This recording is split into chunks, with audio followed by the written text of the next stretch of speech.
Hello et bienvenue dans une nouvelle vidéo. Aujourd'hui, comme chaque vendredi, on fait une partie de Deviner la palette. Je vous rappelle le principe de ce petit jeu. J'ai utilisé aujourd'hui une palette de fard à paupières bien particulière. Dans un premier temps, je vais vous montrer les fards que j'ai utilisés pour arriver à ce résultat. Dans un deuxième temps, je vais vous montrer le reste des teintes qui sont présentes dans la palette mais que je n'ai pas utilisées aujourd'hui.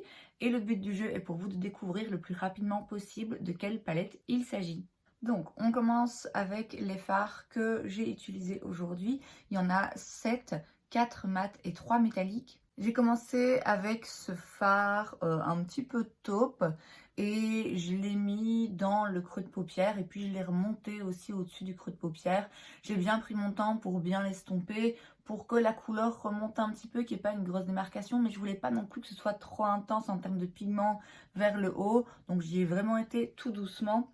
J'ai ensuite utilisé cette teinte un peu blanche mais pas très pigmentée qui se voit pas beaucoup. Pour le coup ça m'a plutôt arrangé puisque je l'ai utilisé pour continuer à estomper ce premier fard et à tout faire remonter vers le haut comme j'ai dit, de nouveau pour pas qu'il y ait trop de démarcation.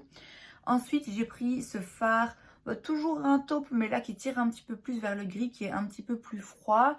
Et je l'ai mis en coin externe, je l'ai posé à plat sur le dernier tiers de la paupière mobile. Je l'ai aussi placé un petit peu plus précisément dans le creux de paupière pour l'accentuer. J'ai ensuite utilisé ce fard noir avec un pinceau biseauté et je l'ai mis dans la muqueuse et en ras de cils supérieur. Je l'ai étiré un petit peu, puis je l'ai un petit peu estompé pour le faire revenir vers le creux de paupière. J'ai fait quelques allers-retours aussi avec cette teinte pour avoir quelque chose d'un peu smoky vers l'extérieur de l'œil. Ensuite, je suis passée au fard métallique. J'ai commencé par celui-là que j'ai mis vers le dernier tiers de la paupière mobile. Ensuite, j'ai utilisé le plus clair. Ici, il ne se voit pas très bien, mais je l'ai mis sur le reste de la paupière mobile, donc en commençant vers l'intérieur et en revenant jusqu'aux 2 tiers.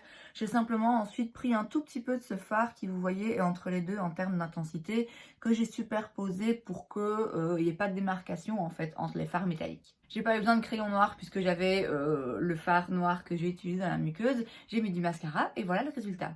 Voilà maintenant le reste des fards qui sont présents dans la palette. Il y a 5 autres fards, 3 mat et 2 autres métalliques. Vous l'aurez donc compris, il y a en tout 12 fards dans la palette. On a 7 fards mat et 5 fards métalliques. On est clairement sur une harmonie de couleurs très très froide. C'est même carrément gris, c'est même plus des bruns ou des taupes froids, c'est vraiment du gris et de l'argenté. Donc une palette smoky. Franchement, si vous trouvez, vous êtes vraiment très fort parce que j'ai jamais utilisé cette palette sur ma chaîne. Je pense pas en avoir beaucoup parlé, à part peut-être dans l'une ou l'autre vidéo sur ma collection de make-up. Auquel cas, j'aurais très certainement dit que ça fait des années que j'ai pas utilisé cette palette, qu'il faut que je les réessaye, parce qu'il y en a plusieurs dans la même gamme, dans la même marque.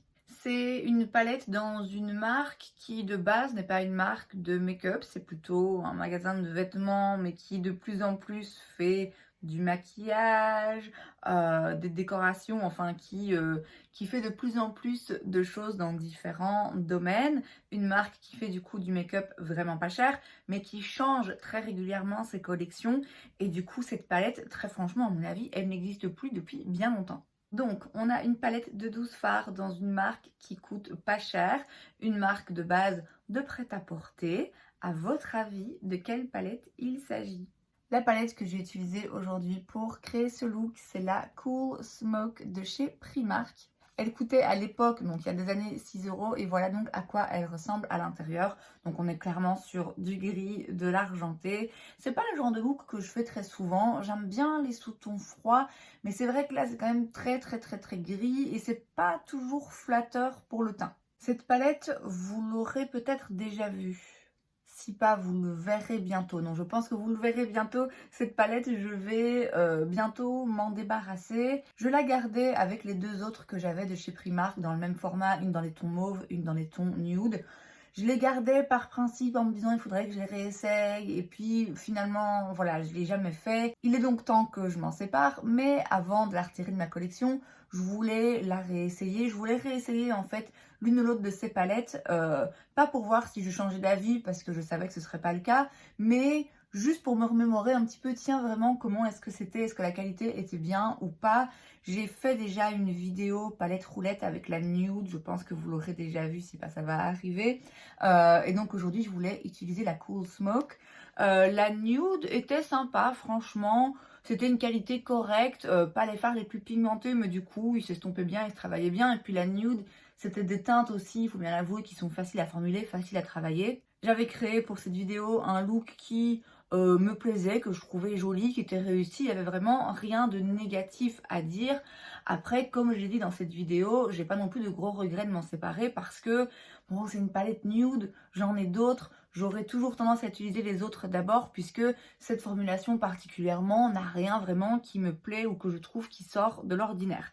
C'est un peu pareil hein, pour celle-ci, à la différence près que c'est vrai que j'ai pas d'autres palettes qui y ressemblent. J'ai d'autres palettes avec des sous-tons froids et quelques teintes argentées, mais c'est vrai que quelque chose de si smoky, vraiment noir, gris, argent, j'ai pas. Ceci dit, je m'en sers pas vraiment. J'ai pas forcément une autre palette qui y ressemble parce que je sais que j'en aurais pas l'utilité. Même si parfois j'aime bien mettre de l'argenté, parfois j'aime bien aller vers les tons un petit peu plus froids. C'est vrai que ce genre de palette, ça se limite vraiment juste à ce genre de look.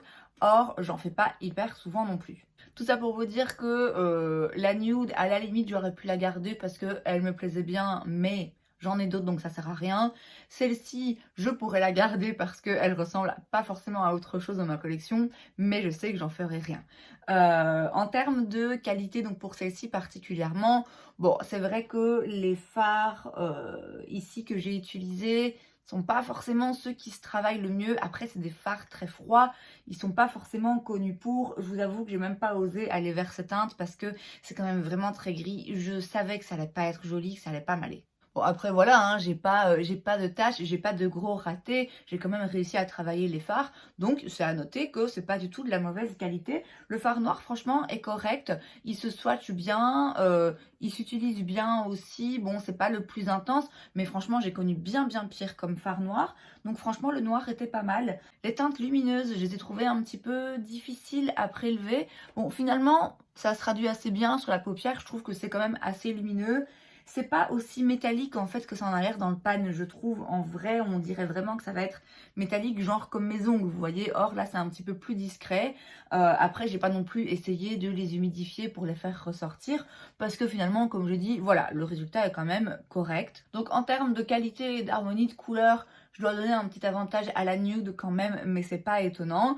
Après, il faut quand même avouer que ce genre de palette, on n'en voit pas souvent. C'est pas forcément facile à réaliser. Donc, j'applaudis quand même le travail par rapport à l'harmonie de couleurs et au fait de sortir une palette qui, clairement, va pas aller à tout le monde.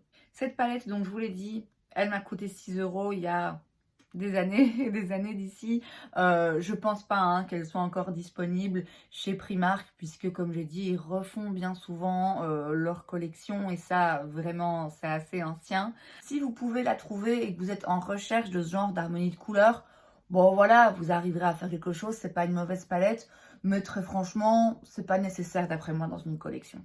Donc en résumé, chouette palette, pas complètement dingue non plus, pas genre d'harmonie de couleurs de toute façon que j'utilise souvent, donc aucun regret de m'en séparer. Et c'est donc tout pour cette vidéo, j'espère que ça vous a plu. Si c'est le cas, n'hésitez pas à laisser un like, vous pouvez aussi vous abonner à ma chaîne parce que c'est gratuit donc pourquoi pas. Et moi je vous vois la prochaine fois. Bye.